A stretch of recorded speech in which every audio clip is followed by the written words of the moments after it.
This is show 115 of the Cloth Diaper Podcast. Today's episode is with Theresa from the brand Lunapaca, and we're going to be talking about alpaca cloth diapers.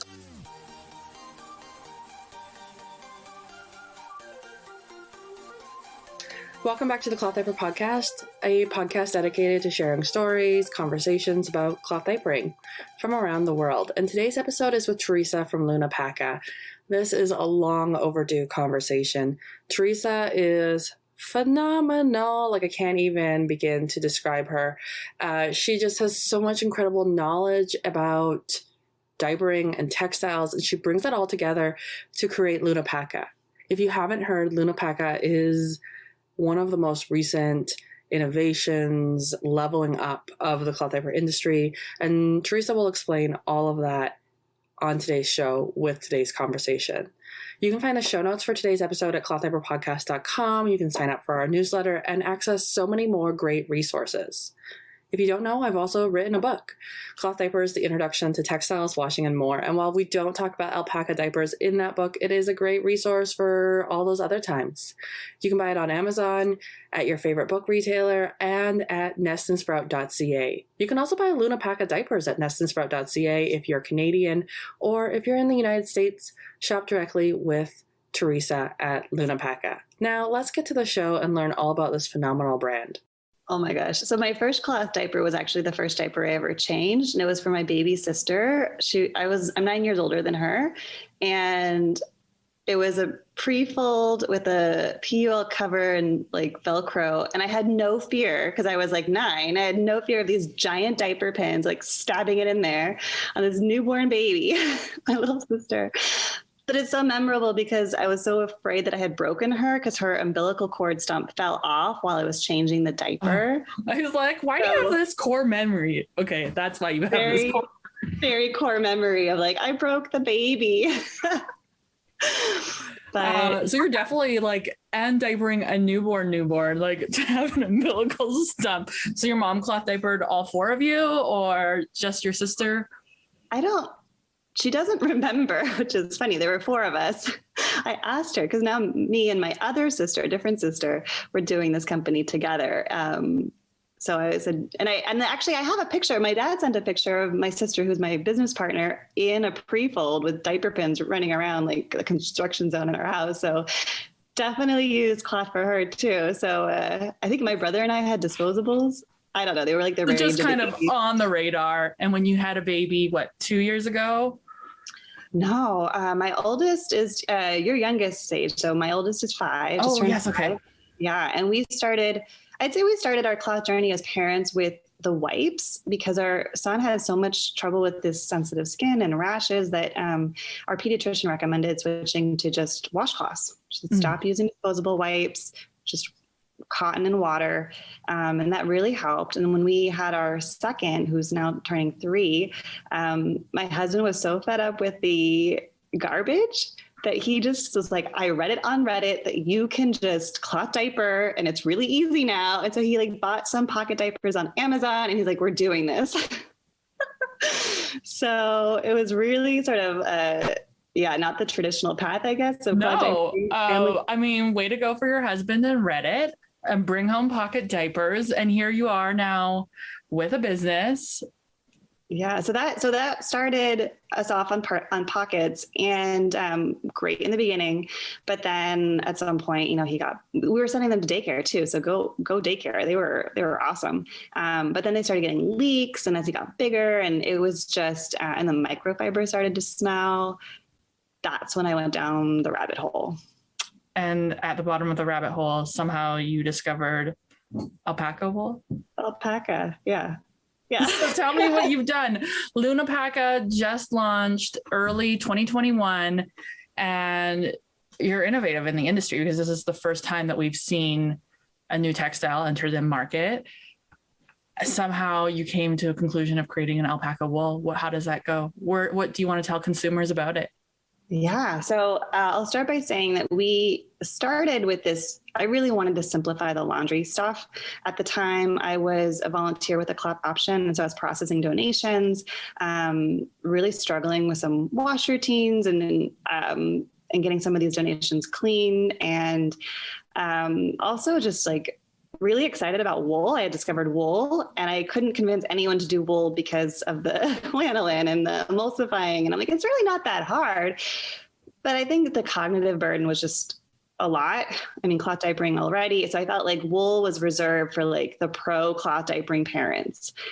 And I'm like, that's not how it should be because wool is amazing. Like, no, I just think I'm chatting with an Estonian mom this morning and because she wanted a copy of my book and I just sent her a PDF and I was like, ignore the wool section. I've learned so much about wool in the last 3 years.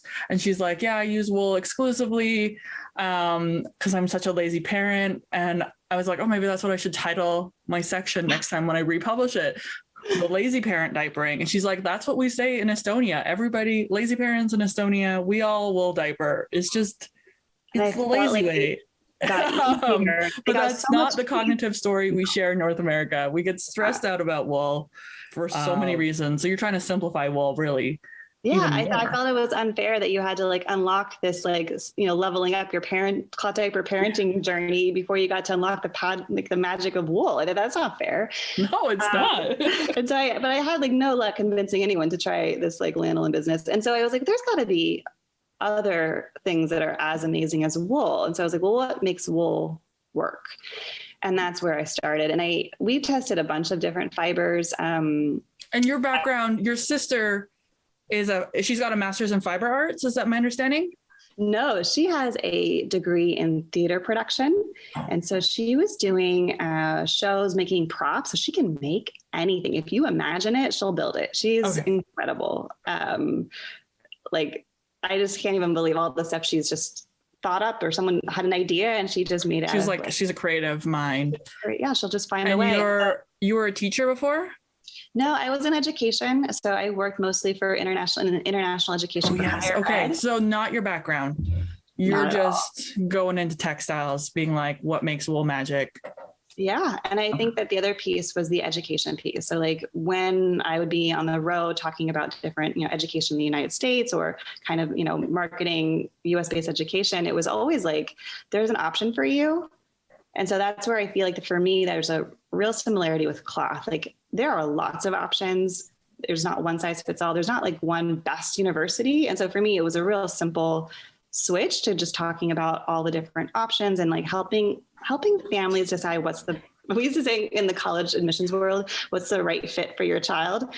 And it's so funny to me now, like people are talking about the right fit for their babies. And I'm like, it doesn't get any easier. You're going to be asking this question a long time.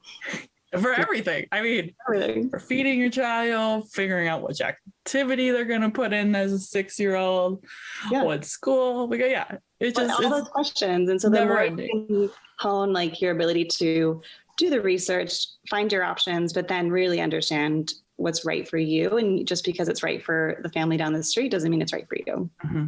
So you've had to do a lot of research because the unique thing, my understanding about Lunapaca is that we weren't using alpaca wool like this. No. How did that research and development process kind of unravel for you? So I had like textile artists flat out tell me it wouldn't work. I had cloth diapering experts in wool tell me it wouldn't work because alpaca doesn't have the scales to hold the lanolin. So there's no way you're going to get, and the lanolin is the magic. So if you can't have lanolin holding on to the fiber, how are you going to make it work? But at the time, this was I think 2 summers ago, there was an interesting study that was sponsored by the alpaca fiber community here in the United States, I think in North America, showing that they were trying to push alpaca into the performance textile world, just like merino has done since I think about 2016. Really, merino has taken off. And they were like, this is, you know, alpaca has the same antibacterial, antimicrobial properties, but you know, we don't need the lanolin. And so for me, that was the kind of the key piece. I knew it was hydrophobic. I didn't know how it would do with urine. So I had a woman who, she runs a mini mill in Turlock. And so I visited her, met her alpacas, and she had some extra alpaca rovings that she hand wove for me into a little like grid. And then I dumped like urine on it. That was my first, because the problem was, Bailey, you can't get 100% alpaca very easily, yarn or anything. There's usually some kind of plastic synthetic blended in there, and it has to do with how it's spun and the milling process. So it's usually blended with something, and that plastic will hold on to smell, as you know. I knew with microfiber and all this other stuff that anything with plastic in it wouldn't be a fair test. So I really had to kind of go to the source to find something I could trust before I could. I'm trying to imagine you just like how do you stumble upon an alpaca study? Oh, so I went to grad school and I love research, and my favorite books are like nonfiction books, right? Like I love just learning.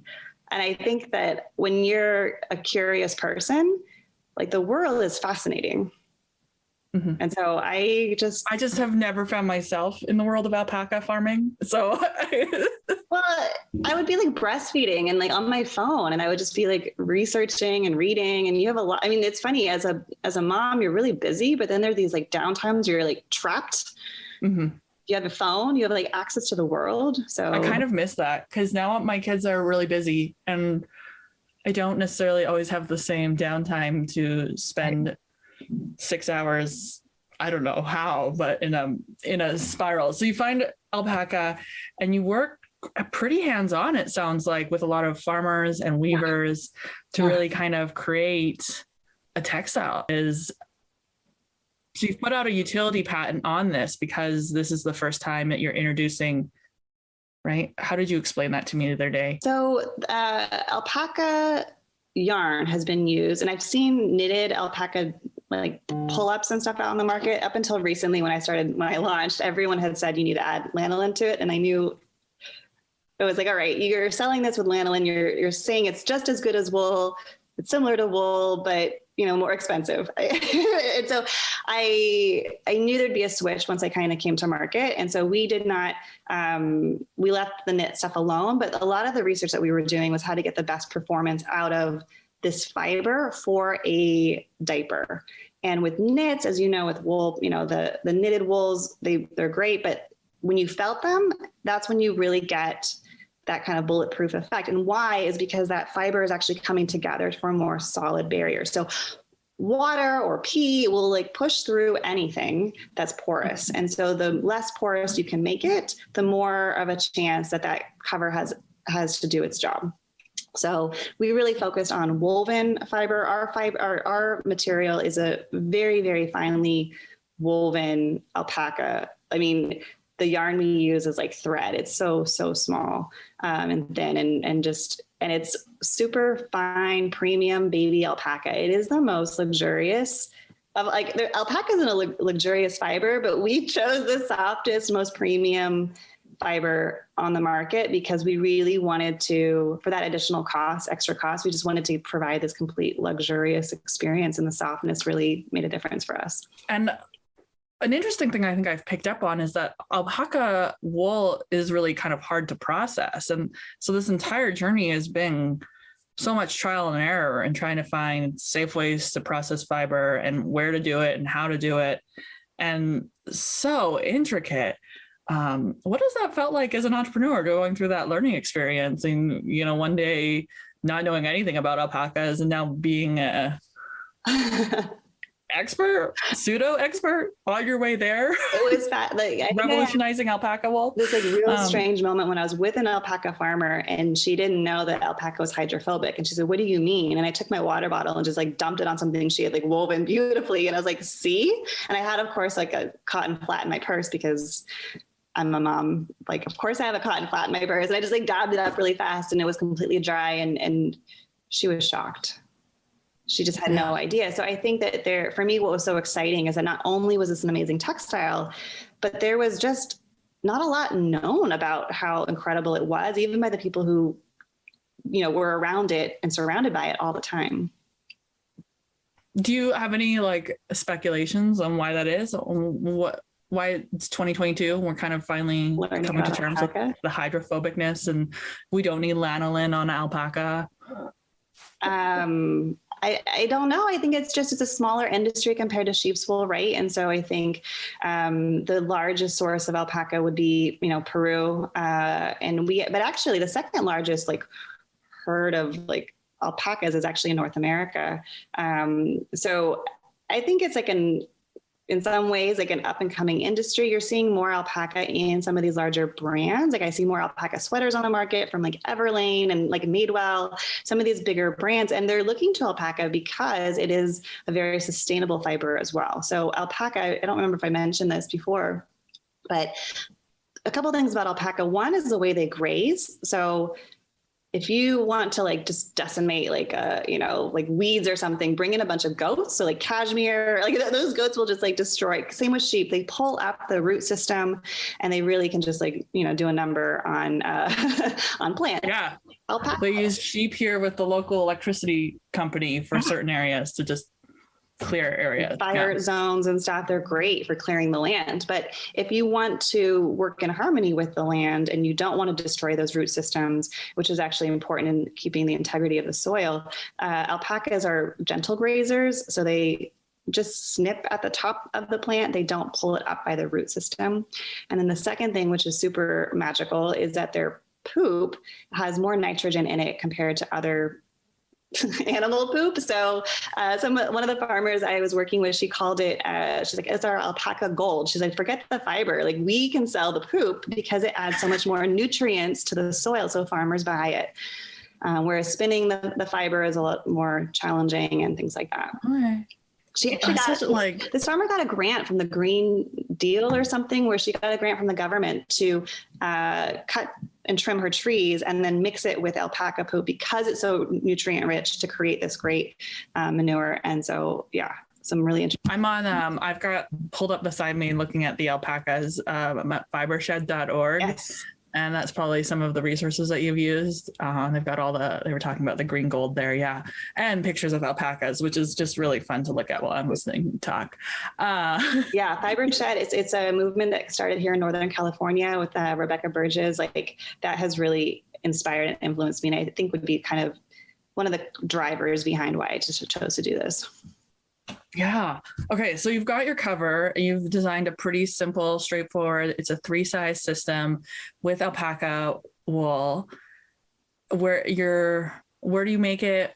Tell me a little bit more. There's a few other really cool features besides just the textiles when it comes down to this, because you went all in on this. You had some values you outlined, and how did that play out in what you've designed? So my sister, who I said earlier, can make anything. She really wanted some clear design criteria, right? What are the limits? Because if she can make anything, you need to put in some limits on what our goals are, because you will always have conflicting goal. If you have conflicting goals, you're not going to be able to make it to design anything. So you need to make it really clear what is the priority. So we put a really ambitious goal for ourselves on making it plastic free. We had this vision that we could do it, and we really, we doubled down on that. And it's not because we're we ourselves use plastic. We're not some kind of plastic free angels, but we just felt that it's so hard as consumers to make the plastic free choice because there's just so many reasons for companies to use plastic. So we felt that burden should be on us, not on the consumer. And so whether you're choosing our covers because they're plastic free or not, we don't really care. We care that we are not introducing new plastic into the ecosystem, as well as even the recycled plastics. The more I learned about recycled plastics degrade over time. The most you're going to get, the most durable plastics on the planet is 10 cycles. And most plastics are not that durable. Most plastics, over 90% of it, are never recycled even once.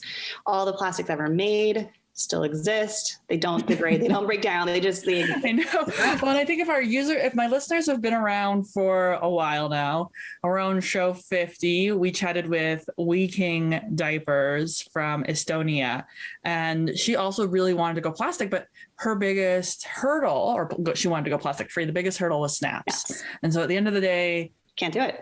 Plastic snaps. You can't do it. She tried her best with everything else, and plastic snaps. That was our biggest hurdle. You guys figured that out, because that has been the hardest struggle in the industry. a lot of times why people will go to a tie. Yeah. Some brands who try to go plastic free will just go like put ribbons and you do a tie system. And then there's also concerns with baby safety there.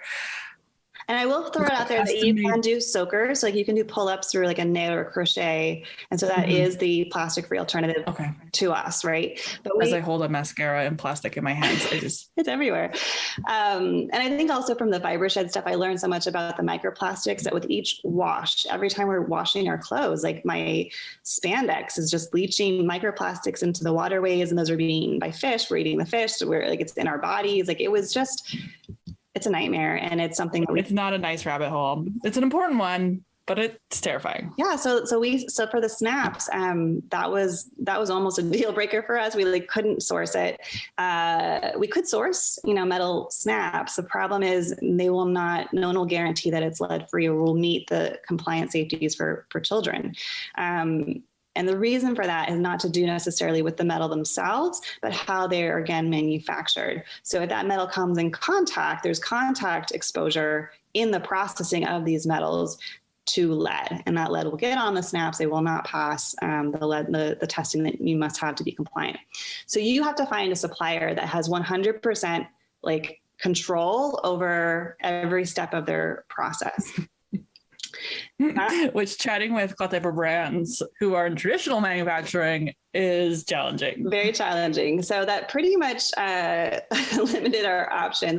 I think we talked to like 100 different suppliers. Like we really did some research. We found an amazing supplier based in the United States. Their factory is solar powered, and the owner was just a complete dream to work with. Unfortunately, he passed away actually, and which is one of the delays of our manufacturing was because the snaps got lost. And I mean, it was really tragic. He was really a wonderful person. And he gave me some wonderful education on brass. So we chose an antique brass, and he was informing me about how just sustainable brass is. Like brass, unlike plastic, does not degrade over time. You can recycle it infinitely. And I said, okay. You know what? And like you mentioned this to me the other day, and I was trying to think about like, when was the last time I don't know if I've ever run into brass. Like, do we use brass? Have I ever? So brass is actually kind of like this really incredible metal. And I said to him, well, all right, at some point, people are going to want to send these snaps back to us. Like, can I give them back to you to like melt them back down again? Like, how can we be like a closed loop like system here? And he laughed and he said, please don't mail them back to me. You're on the other side of the country. What would the carbon impact? He was like so sustainably minded. And he said, have them wherever they are, take them to there's a local scrap metal yard somewhere near them, take it there. They'll pay you money for them because those snaps have use. That metal will always have use. It'll always be valuable. That blew my mind. And so, so wonderful partner there. And his business partner who's taken over for him is also just equally wonderful in picking up the pieces in the middle of this like tragedy. So you had these custom made brass snaps done for this Lunapaca alpaca. And you guys, I have one that's come in the mail, and by the time the show releases, I'll have filmed a YouTube video and we can see, I mean, there's also, Theresa has tons of content you can go see, but I'll have also shown you so that you can verify that she's not crazy, because I am sometimes skeptical of the videos she shows me. It's just so hard to believe this hydrophobic nature. The fact that you've even used a brass snap, like, I know it is, but this is like feels like an antiquated metal that you've put on a diaper. And I can geek out just for a few minutes more. The other challenges, which are things you don't think about. So when people say it's 100% anything, I could claim 100%, alpaca, blah, blah, blah, but usually it's exclusive of trim, and trim includes things like snaps. It also includes things like elastics. So our elastics are natural rubber. They're encased in organic cotton. They're gentler than most like traditional elastics, and they're more durable. So they're going to last longer. But the way because my husband and I were arguing at the table the other day I was telling him about this diaper, and he's slightly a textile nerd too. And then I was telling him about the rubber elastics, and he was like, well, aren't those just going to fall apart right away? And I was like, I don't think so, but I'll ask Theresa when I see her. More durable. You're saying they're more durable? More durable. And your viewers won't see this, but the way she designed this, my sister's so smart. She was like, again, it's a little fluffier. So we could have made this look a lot trimmer by like sewing them down. It would have been easier for us in terms of manufacturing as well. But she really stuck to her guns, and she said, look, the thing that's going to go first, that alpaca can be, I mean, if you treat it well, it will last for generations. The thing that's going to give is that elastic. No elastic is going to live forever. So she designed this in such a way to make it really easy to replace those elastics. And if people don't have sewing machines or don't have the skills, like send it back to us. We'll do it. She's like, I'll do it. I'll just do all of them for you. Well, that's what I was telling him. And then he was like, well, that just confirms my point that they break down quicker. And I was like, I don't think so. But not faster, but that is the weak point, right? Like that's what will give. Okay. And so she designed it in that way. The other thing that's a weak point that I'll point out, we actually chose, this is where those design choices really came into play. We chose cotton thread. Cotton thread is not durable, not compared to basically nylon polyester threads. So, we had a lot of okay, do we go for durability here? Like and she said, you know what, this is simple stitching. You can repair it with your hand. Like again, send it back to us. We'll repair the stitching. But if you use cotton thread, well, then what are you going to do about the labels? Because the labels are usually some kind of polyester as well. There's some kind of synthetic material. And like our goal was like, take off the snaps, throw the rest in the ground. Like if you can't do that, then we have failed our test of like it being truly plastic free. So these labels are also organic cotton, but here's the catch. They're usually printed with some acrylic based ink, which is plastic. Yeah, it's funny because you have these values you're sticking to, and it feels like you just keep hitting all these little, it seems easy. Like, yeah, let's go plastic free. Let's go synthetic free. But no, so it was like the thread, the ink. So the ink is a plant-based ink. It's like everything, again, you take out those snaps, everything else will compost in your compost. And we really stuck to our guns on that. And the other thing too, is like in our packaging, alpaca will attract moths just like wool will. And so usually you want to ship that in plastic to prevent like any kind of critters and stuff. And I was like, there's got to be another way. I don't want to do all this work just to stick it in plastic. So we send them all with these little cotton satchels that are filled with organic lavender. So again, you can have that nice fragrance when you open the packaging, but it has a dual purpose of really protecting that alpaca. And you can continue to use that lavender to store with your alpaca when it's not in use. So we really just were trying to think about, and all of our packaging too, like our hang tags, everything is from recycled paper. And we use like a super green printer and like just an incredible amount of thoughtfulness in terms of like the companies we've partnered with for our packaging, like Eco and research on what they because not everything is even curbside recyclable, right? Like some people just don't have curbside recycling available. I have a hard, I can dream big pictures, but putting all these little steps in place is just amazing to watch because it's not my skill set at all. So what an incredible strength to have to it was one fine tune every detail in this product. And I think people if you're brands who are listening, one thing I've really picked up that I think would be great to see kind of replicated in the industry is this easy replaceable elastic. Yes. The synthetic elastics in our PUL and our fitteds, how can we as an industry maybe think about that better in our design so that consumers can have a easier, better experience with replacing that elastic, because they are replacing them. I threw away so many donations because the elastics were just shot and not replaceable. That PUL was still good. Yeah, the elastics are they're just popping, they're just going. And so it's like, and fitted makers could embrace that too, finding ways to make it so that they could easily replace it. Pocket makers, we can all be doing, and pocket design, there are ways to do it, but people aren't doing it. Thinking about the long-term sustainability of our industry, we can apply that to multiple textiles. And even just the idea of fabrics have come and textiles have come such a long way, but a lot of this innovation has come with blending fabrics and blending these, with synthetics. Mm-hmm. When you take a natural fiber and you blend it with synthetic, you can no longer recycle it in either direction. Mm-hmm. It would in some ways be better to have 100% synthetic materials and 100% natural materials and layer them or whatever, but don't blend them at the source because at the thread level, because you can't undo it, and easily recycle them. So again, I had these garbage bags filled with donations that I couldn't take to textiles donation places because they were blends. They were not, if it was all cotton, I could dump it off, no problem. But the rest went right to the dump. And I think just when you see it at that scale, it was just, something. Yeah. Oh,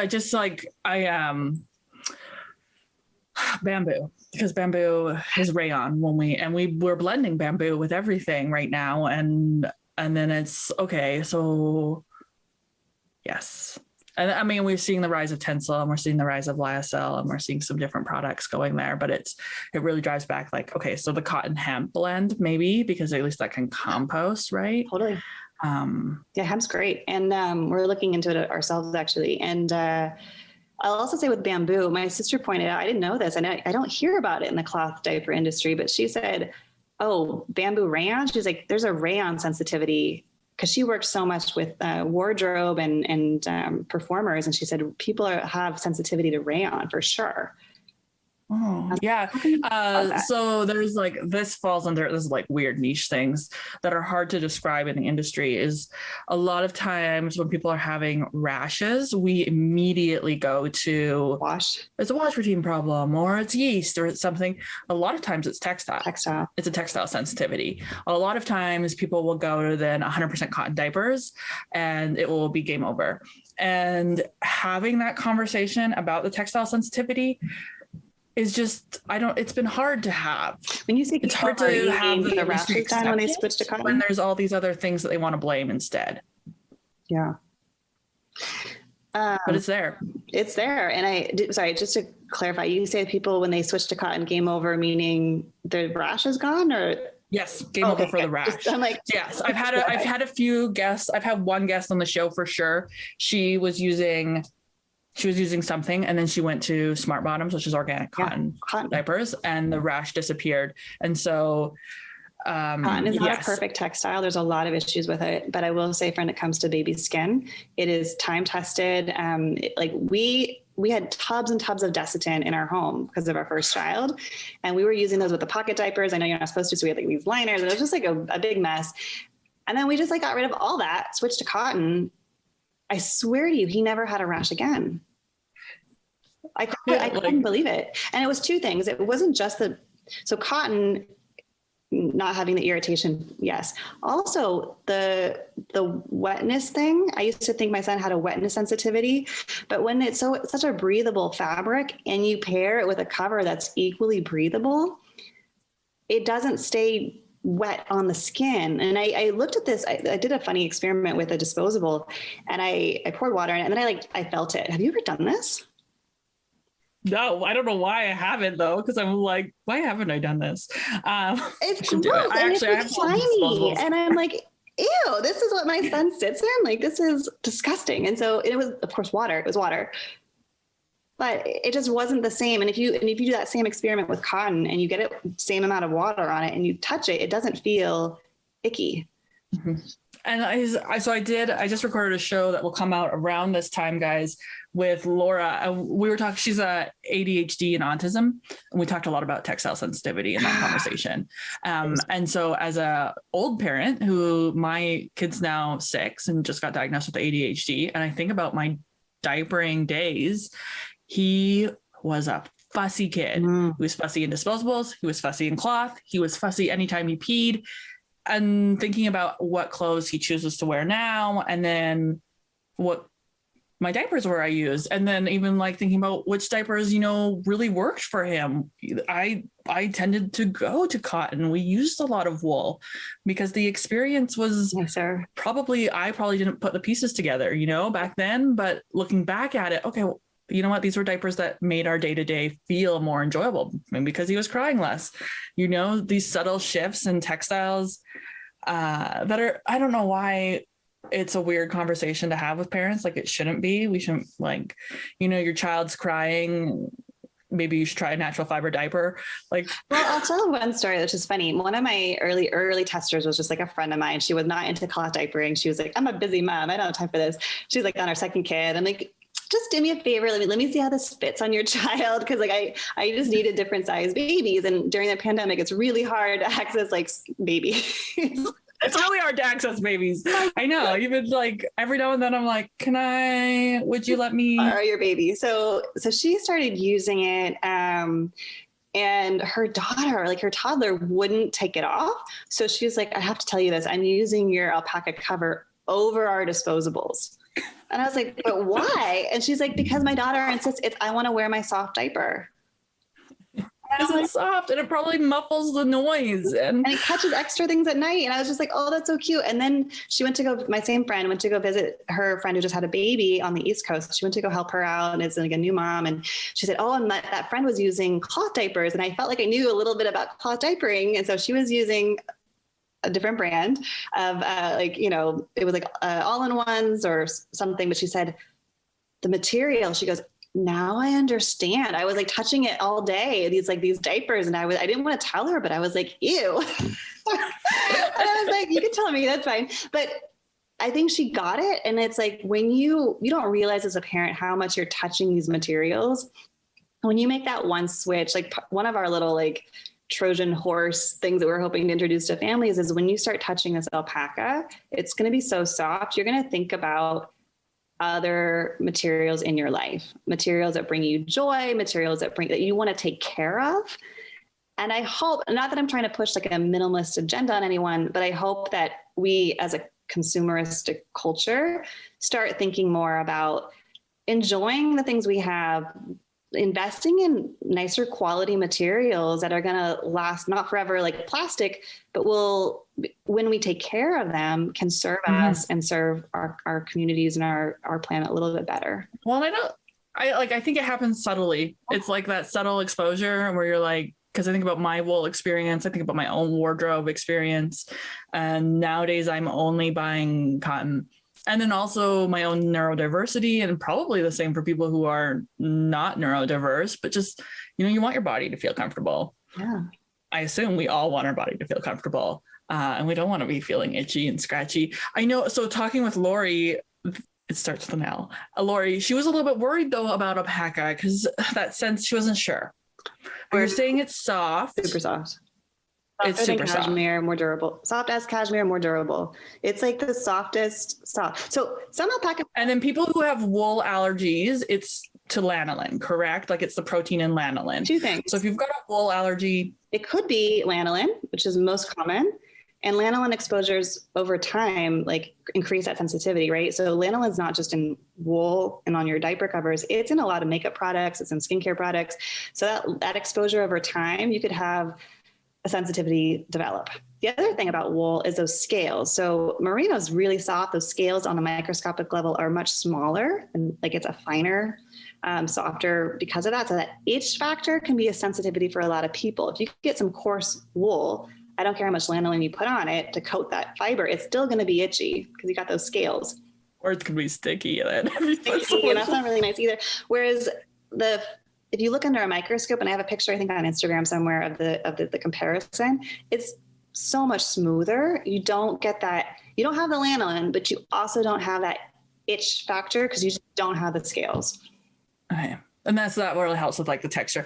You did say once though, that maybe there's like a smell factor. My husband brought that up with a coworker who had an alpaca pillow for some reason. He said it got wet. Anyways, so that could be a deterrent for families. Maybe we should give a warning. Yeah, I think that. So we had one family who, she said the washing of it smelled like a wet animal because it's, animal hair and it's going to smell like a wet animal when it's wet. That said, it shouldn't, I asked her a couple more questions. I said, it shouldn't be getting wet when you're using it. So it shouldn't be smelling like anything when it's not wet, right? It's like, okay. And the advice also I gave to her was, we recommend a fragrance-free wash. So we use, unscented wash because we feel you can really smell if it's dirty and things like that. But for her, I said, you may want to switch to a scented wash if that will make the washing experience more sustainable for you. And so she did that. I think that helped her. And I think like listening to your sister talk to the business group the other day, talk about the washing, and both of you do it. Taking care of alpaca reminded me a lot of taking care of hair. Like it was just a gentle, smooth process. You don't want to do it a whole lot, and you're conditioning. And you've got all that super simple instructions on your website, right? Yeah. So we recommend, there's a couple of ways you can wash it. I mean, there's a lot of options out there, but it's like hair. So you want to clean it, you want to condition it. We use soak, and we recommend soak, and we sell it on our website. Soak is really, really easy. It's a rinse-free wash. So what we found is that if you just soak it in soak detergent and water for like 15 minutes, and then we do recommend rinsing it off just because it's potentially baby skin, and I don't like to mess with extra, things on there if I don't have to. So I rinse it off, and then I dry it with like a flat, because this is super absorbent. So it'll just suck a lot of that extra water out, hang both out to dry, and it dries faster than wool. It's like really, really easy. We find with the soak, you don't actually have to condition it. It's like a 2-in-1 shampoo conditioner. Okay. But if you're going to use something like unicorn fiber wash, we would want to pair that with the Unicorn Beyond Soft. The softener is great. I love that company. But it's kind of like a 2-step process. Or if you're using something like baby shampoo, it's also a very gentle cleanser, or like Dr. Bronner's, you can definitely use those, but you're gonna want to condition that fiber at some point to like lock in that softness. And so you can use, like a conditioner or like a Beyond softener. Okay. So it was really, we've been chatting for a long time, and you have even more knowledge and information, but we need to wrap this up. So where can people go, though, to learn more about your brand, learn more about everything going on? I know Theresa can talk for days, and that's why you've got this great website. You've got a TikTok, you've got an Instagram, you're everywhere. Where can we go? Lunapaca.com is where you can learn, shop, refer friends. And of course, for more, daily information, your daily dose, lunapaca.baby for all the social stuff. Thank you for joining me on today's episode of the Cloth Diaper Podcast. The show notes for this episode can be found at clothdiaperpodcast.com-show-15 /-show15, clothdiaperpodcast.com. And you can sign up for our newsletter. You can access all the great resources. And for more diapers, of course, get Lunapaca at lunapaca.com. Or if you're Canadian, grab it at nestandSprout.ca. I can't wait to see you online.